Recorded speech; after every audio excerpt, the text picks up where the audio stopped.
ಶರಣಾರ್ಥಿಗಳನ್ನ ಅರ್ಪಿಸಿ ಇವತ್ತಿನ ವಿಚಾರ ಏನು ಅಂತ ಕೇಳಿದ್ರೆ, ಭಗವಂತ ನಮಗೆ ಮುಕ್ತಿ ಕೊಡಬೇಕಾಗಿತ್ತು ಅಂದರೆ ಭಾಳ ಕಷ್ಟ ಇಲ್ಲ, ಭಾಳ ಸರಳ ಅಂತೇಳಿ.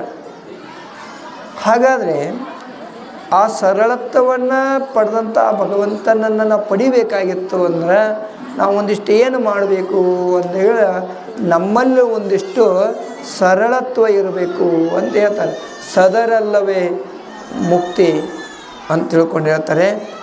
ಯಾವ ಮದನ ವೈರಿ ಕಾಮನನ್ನು ಗೆದ್ದಂಥವನು ಯಾರು ಅಂದರೆ ಆ ಪರಮಾತ್ಮ. ಆ ಪರಮಾತ್ಮ ಏನು ಮಾಡ್ತಾನೋ ಅಂತ ಕೇಳಿದ್ರೆ ನಮಗೆ ಮೋಕ್ಷವನ್ನು ಕೊಡ್ತಾನೆ. ಭಕ್ತಿ ಮಾಡಬೇಕಾಗಿತ್ತು ಅಂದ್ರೆ ಸಂಪತ್ತುಗಳು ನಮಗೆ ಬೇಕಾಗಿಲ್ಲ, ಒಳ್ಳೆ ಗುಣ ನಮ್ಮಲ್ಲಿ ಬೇಕು. ಒಳ್ಳೆ ಮನಸ್ಸು ನಮ್ಮಲ್ಲಿತ್ತು ಅಂದರೆ ಏನಾಗ್ತದೆ ಅಂತ ಕೇಳಿದ್ರೆ ಭಗವಂತ ಒಲಿತಾನೆ. ನಾವೆಲ್ಲ ಪರಮಾತ್ಮನಿಗೆ ಏನು ಕೊಡ್ಲಿಕ್ಕೆ ಸಾಧ್ಯ ಅದ ರೀ? ರೊಕ್ಕ ರೂಪಾಯಿ ಹೊಲ ಮನಿ ಸಿರಿ ಸಂಪತ್ತು ಇದು ಯಾವುದು ನಮ್ಮದಲ್ಲ, ಎಲ್ಲವೂ ಆತಂದದ. ಅದಕ್ಕೆ ಹೇಳ್ತಾರೆ, ನೀನಿತ್ತ ವರವಲ್ಲವೇ ಸ್ವಾಮಿ ಈ ಹೂ ಹಣ್ಣುಗಳು. ಈ ಜಗತ್ತಿನಲ್ಲಿರ್ತಕ್ಕಂಥ ಏನು ಸಂಪತ್ತದಾವೋ ಎಲ್ಲವೂ ಪರಮಾತ್ಮಂದದ. ಅದಕ್ಕೆ ಹೇಳಿದ್ರು ಒಂದು ಕಡೆ ಮಹಾತ್ಮರು ಶರಣರು, ಆರೋ ಕಟ್ಟಿದ ಕೆರೆಯ ನೀರನ್ನು ತಂದು ಆರೋ ಬೆಳೆಸಿದ ಹೂವ ಪತ್ರಿಯ ತಂದು ಜಗತ್ತು ನೋಡಲೆಂದು ನೀನು ಪೂಜಿಸ್ತೀಯಲ್ಲ, ಆ ಪೂಜೆದ ಫಲ ಯಾರಿಗೆ ಕೊಡಬೇಕು? ಏನು ಕೆರೆ ಕಟ್ಟಿದವಂಗೆ ಕೊಡಬೇಕು, ಏನು ಪತ್ರಿ ಗಿಡ ಬೆಳೆಸಿದವಂಗೆ ಕೊಡಬೇಕು ಅಂತ ಕೇಳಿದ್ರೆ ಆ ಫಲ ಯಾರಿಗೆ ಕೊಡಬೇಕು ಅಂತ ಕೇಳಿದ್ರೆ ಪರಮಾತ್ಮನ ಒಲಿಸ್ಲಿಕ್ಕೆ ಏನು ಮನಸ್ಸು ಕೊಟ್ಟಾನಲ್ಲ ಆತನಿಗೆ ಆ ಫಲ. ನಮ್ಮ ಮನಸ್ಸು ಪ್ರಪಂಚ ಕಡೆ ಏನು ಹೊಂಟದ ನೋಡ್ರಿ, ಪ್ರಪಂಚದ ಕಡೆ ಮನಸ್ಸು ಹೋಯಿತು ಅಂದರೆ ಪಂಚ ವಿಷಯದ ಕಡೆ ಹೋಗ್ತದ. ಶಬ್ದ ಸ್ಪರ್ಶ ರೂಪ ರಸ ಗಂಧ ಪ್ರಪಂಚದಾಗ ಗಳಿಸ್ಲಿಕ್ಕೆ ನಾವು ಹೊಂಟೀವಿ, ಪ್ರಪಂಚದಾಗ ನೋಡ್ಲಿಕ್ಕೆ ಹೊಂಟೀವಿ, ಕೇಳಲಿಕ್ಕೆ ಹೊಂಟೀವಿ. ಅದಕ್ಕೆ ಮಹಾತ್ಮರಂತಾರ, ಕಣ್ಣುಗಳು ತುಂಬಿದ ಬಳಿಕ ನೋಡಲಿಲ್ಲ, ಕಿವಿಗಳು ತುಂಬಿದ ಬಳಿಕ ಕೇಳಲಿಲ್ಲ, ಕೈಗಳು ತುಂಬಿದ ಬಳಿಕ ಪೂಜಿಸಲಿಲ್ಲ, ಮನವು ತುಂಬಿದ ಬಳಿಕ ನೆನೆಯಲಿಲ್ಲ ಮಹಾಂತ ಕೂಡಲ ಸಂಗಮ ದೇವನನ್ನು. ಕಣ್ಣಿನೊಳಗೆ ಅನೇಕ ಸಂಪತ್ತುಗಳು ನೋಡಕತ್ತೀವಿ, ಕೈಯಿಂದ ಅನೇಕ ವಸ್ತುಗಳನ್ನ ಮುಟ್ಟಾಕತ್ತೀವಿ, ಕಿವಿಯಿಂದ ಅಲ್ಲದವು ಅನೇಕ ಮಾತುಗಳನ್ನ ಕೇಳಕತ್ತೀವಿ. ಪರಮಾತ್ಮಂತನ ಎಲ್ಲ ವಸ್ತುಗಳು ನಿನ್ನಲ್ಲಿ ಇಟ್ಟುಕೊಂಡು ವಸ್ತುವಿಗೆ ನೀನು ಗಂಟು ಬಿದ್ದಿ ಅಂದ್ರೆ ನಾ ಹೆಂಗೆ ಸಿಗ್ತೀನಪ್ಪ? ನಾ ಹೆಂಗೆ ಸಿಗ್ತೀನಿ ಅಂತ ಕೇಳಿದ್ರೆ ಆ ವಸ್ತುಗಳ ಕೊಡವು ನಾನು ಅದೀನಿ. ಪರಮಾತ್ಮಂತಾನೆ ನಾನು ವಸ್ತುಗಳು ಕೊಡ್ತೀನಿ, ವಸ್ತುಗಳ ಬೆನ್ನು ಹತ್ತಬೇಡ್ರಿ, ನನ್ನ ಬೆನ್ನು ಹತ್ತಿರಿ ಅಂತ ಹೇಳ್ತಾರೆ. ಪರಮಾತ್ಮನ ಬೆನ್ನು ಹತ್ತು ಮಾರ್ಗ ಯಾರು ತಿಳಿಸ್ತಾರೋ ಅಂದರೆ ಮಹಾತ್ಮರು, ಯೋಗಿಗಳು, ಜ್ಞಾನಿಗಳು ಹೇಳ್ತಾರೆ. ಒಂದು ಸಲ ಏನಾಗಿತ್ತು ಅಂತ ಕೇಳಿದರೆ, ಹನುಮಂತ ದೇವರ ರಾಮದೇವರನ್ನ ಕುರಿತು ಜಪ ಮಾಡಕತ್ತಿದ್ದ. ಶ್ರೀರಾಮ ಶ್ರೀರಾಮ ರಾಮ ರಾಮ ರಾಮ ರಾಮ ಅಂತ ಜಪ ಮಾಡ್ತಿದ್ದ. ರಾಮಚಂದ್ರ ಪ್ರಭು ಅನ್ನಂತ ನನ್ನ ಭಕ್ತ ನನ್ನನ್ನು ಕುರಿತು ರಾಮ ರಾಮ ರಾಮ ರಾಮ ಅಂತ ನನ್ನ ಮೇಲೆ ಇವಂಗೇನಾರು ಒಂದು ವಸ್ತುನ ಕೊಡಬೇಕು ಅಂತ ತಿಳ್ಕೊಂಡು ಏನು ಮಾಡಿದ ಅಂತ ಕೇಳಿದ್ರೆ ಒಂದು ಮುತ್ತಿನ ಹಾರ ಇತ್ತಂತ್ರಿ.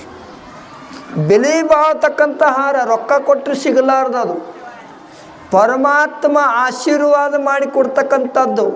ಅಂಥ ಒಳ್ಳೆ ಅದ್ಭುತವಾದಂಥ ಹಾರ ಇತ್ತು, ಮುತ್ತಿನ ಹಾರ. ಕೋಟಿ ಕೋಟಿ ಬೆಲೆ ಬಾಳ್ತಕ್ಕಂಥ ಮುತ್ತಿನ ಹಾರ ಯಾರಿಗೂ ಕೊಟ್ಟಿದ್ದಿಲ್ಲಂತ ರಾಮದೇವ ಹನುಮಂತನ ಭಕ್ತಿಗೆ ಮೆಚ್ಚಿ ಇದೊಂದು ಕೊಟ್ಟು ಬಿಡೋಣ ಅಂತ ತಿಳ್ಕೊಂಡು ಕೊಟ್ಟಂತ್ರಿ. ಯಾರ ಕೈಯಾಗ? ಹನುಮಂತನಿಗೆ. ಹನುಮಂತ, ನೀನು ನಾಮಸ್ಮರಣೆ ಭಾಳ ಆಯ್ತಪ್ಪ ಯಪ್ಪ, ನಿನ್ನ ಋಣದಾಗ ನಾ ಬೀಳೋದಾಗೋದಿಲ್ಲ, ತಗೋ ಇದನ್ನಂತೇಳಿ ಮುತ್ತಿನ ಹಾರ ಕೊಟ್ಟಂತ. ಹನುಮಂತ ಹಾಕ್ಕೋಬೇಕಿಲ್ರಿ ಕೊಳ್ಳಾಗ. ಹನುಮಂತ ದೇವರಂದ ಹಿಂಗೆ ಮುತ್ತಿನ ಹಾರ ತಗೊಂಡು ಹಿಂಗೆ ಕಿವಿ ಅಂತ ಕಿಡ್ಕೊಂಡಂತ. ಕಿವಿ ಅಂತ ಕಿಡ್ಕೊಂಡಾಗ ಅದು ಏನೂ ಅನ್ನಲಿಲ್ಲ. ಅವಾಗ ಏನು ಮಾಡಿದ ಅಂತ ಕೇಳಿ ಹರಿದು ಹೋಗದಂತ. ಯಾರು? ಹನುಮಂತ. ರಾಮಚಂದ್ರ ಪ್ರಭು ಅಂತಾನ, ಅಲ್ಲಪ್ಪ ಅನೇಕರು ಈ ಮುತ್ತಿನ ಹಾರಿಗಾಗಿ ಎಷ್ಟೋ ಮಂದಿ ತಪಸ್ಸು ಮಾಡ್ಯಾರ, ಅಂಥವ್ರಿಗೆ ಸಿಕ್ಕಿಲ್ಲ. ನಿನಗೆ ಸಿಕ್ಕೋದಲ್ಲ ಅದನ್ಯಾಕೆ ಹರಿದು ಹೋಗದಿ ಅಂತ ಕೇಳಿದ್ರೆ ಅವಾಗ ಹೇಳಿದ್ರಂತ, ಹೇ ಪ್ರಭು, ನೀನು ಮುತ್ತಿನ ಹಾರ ಕೊಟ್ಟಿದ್ಯಲ್ಲ ಅದು ಕಿವಿ ಅಂತ ಹಿಡ್ಕೊಂಡಾಗ ಅದು ರಾಮ ರಾಮ ಅನ್ನಲಿಲ್ಲ. ರಾಮ ರಾಮ ಅನ್ನಲಾರ್ದ ವಸ್ತು ತಗೊಂಡು ನಾ ಏನು ಮಾಡಲಿ, ಬಾತಿ ಬಾರ್ದ ವಸ್ತು ಎಷ್ಟಿದ್ದಾರೆ ಏನು ಅಂತಂದಂಗೆ ಇವೆಲ್ಲ ವೇಷ್ಟ ಅನ್ನಂತ ಅದಕ್ಕೆ ತೆಗೆದು ಹೋಗದೀನಿ ಅಂದ. ಹಂಗೆ ನಾವೆಲ್ಲ ಮುತ್ತಿನ ಹಾರಗಳು ಏನದೀವಲ್ಲ, ನಮ್ಮ ಮನಸ್ಸಿನೊಳಗೆ ಶ್ರದ್ಧಾನಂದ ಗುರುವೇ, ಪೂರ್ಣಾನಂದಪ್ಪ, ಶಿವಾನಂದಪ್ಪ ಅಂತ ನಮ್ಮ ಮನಸ್ಸಿನಾಗ ಯಾರೂ ಅನ್ನಲಿಲ್ಲ ಅಂತಂದರೆ ಸದ್ಗುರುನಾಥ ತೆಗೆದು ಹೋಗಿತಾನಂತ ನೋಡು. ಅದಕ್ಕೆ ನಾವು ಏನು ಮಾಡಬೇಕಾಗೈತೆ ಅಂತ ಕೇಳಿದ್ರೆ ಭಗವಂತನ ಧ್ಯಾನ ಚಿಂತನೆ ಮಾಡಬೇಕಾಗ್ಯದ. ಪರಮಾತ್ಮ ಒಲಿಸ್ಲಿಕ್ಕೆ ಭಾಳ ಕಷ್ಟ ಬೇಕಾಗಿಲ್ಲ.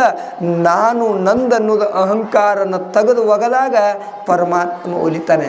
ಒಂದು ಉದಾಹರಣೆ ಏನು ಅಂತ ಕೇಳಿದರೆ, ಮಹಾಭಾರತದಲ್ಲಿ ಒಂದು ಘಟನೆ ನಡೀತದೆ.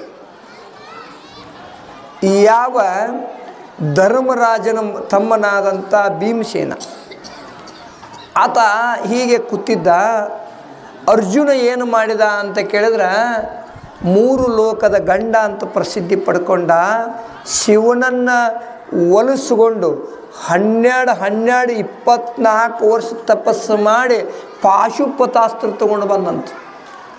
ಪಾಶುಪತಾಸ್ತ್ರ ಯಾರಿಂದ ಪಡ್ಕೊಂಡು ಬಂದ ಅಂತ ಕೇಳಿದ್ರೆ 24 ವರ್ಷ ತಪಸ್ಸು ಮಾಡಿ ಪಾಶುಪತಾಸ್ತ್ರ ತಗೊಂಡು ಬಂದ ತಕ್ಷಣ ಊರಾಗ ಡಂಗರ ಹೊಡೆದ್ರಂತ.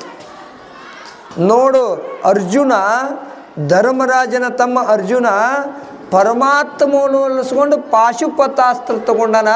ಇದನ್ನು ಪಡಿಬೇಕಾದ್ರೆ 24 ವರ್ಷ ವಯಸ್ಸು ಆಯಿತು, ಆಯುಷ್ ಹೋಯ್ತು ಅಂದ್ರತ್ತು. ಅವಾಗ ಭೀಮಸೇನ ಸುಮ್ಮನೆ ಕುಂದ್ರಲಿಲ್ಲ. 24 ವರ್ಷ ಯಾಕೆ ಬೇಕು ದೇವ್ರ ಒಲಿಸೋಳಕ್ಕೆ ಅನ್ನಂತವ. ಇವು ಅರ್ಜುನನಂತ, ನಿನಗೆ ಗೊತ್ತಾಗೋದ್ರು ದೇವ್ರು ಒಲಿಯಕ್ಕೆ ಸುಮ್ಮನೆ ಒಲಿತಾನೇನು? 24 ವರ್ಷ ತಪಸ್ಸು ಮಾಡಿ ದೇವ್ರ ಒಲಿಸ್ಕೊಂಡಿನ ನಾನು ಒಂದು ವಸ್ತುವನ್ನು ಪರಮಾತ್ಮದಿಂದ ಪಡಿಬೇಕಾದ್ರೆ ಸುಮ್ಮನೆ ಅಲ್ಲದು, ಎಲ್ಲರ ಅಂಗಡಿಯಾಗ ಸಿಗೋ ವಸ್ತು ಅಲ್ಲದು. 24 ವರ್ಷ ನಾ ತಪಸ್ಸು ಮಾಡಿ ನನ್ನಂತ ದೇವರ ಒಲ್ಯಾಕೆ ಅಷ್ಟು ಹಾಕಬೇಕು, ನಾ 10 ನಿಮಿಷನಾಗ ಹೊಲಿಸ್ಕೋತೀನಂತೀವ.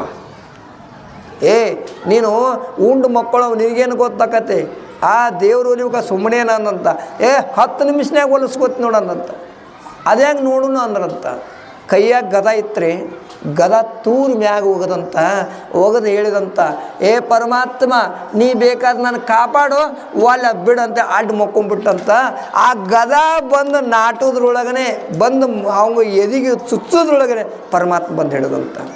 ಅಂದ್ರೆ ದೇಹದ ಭಾವವನ್ನು ಮರೆತು ಯಾವಾಗ ಪರಮಾತ್ಮನ ಧ್ಯಾನದೊಳಗೆ ನಾವು ಲೀನಗೊಳ್ತೀವಲ್ಲ ಅವಾಗ ಏನಾಗ್ತದೆ, ಪರಮಾತ್ಮನ ಒಲಿಮೆ ಆಗ್ತದೆ.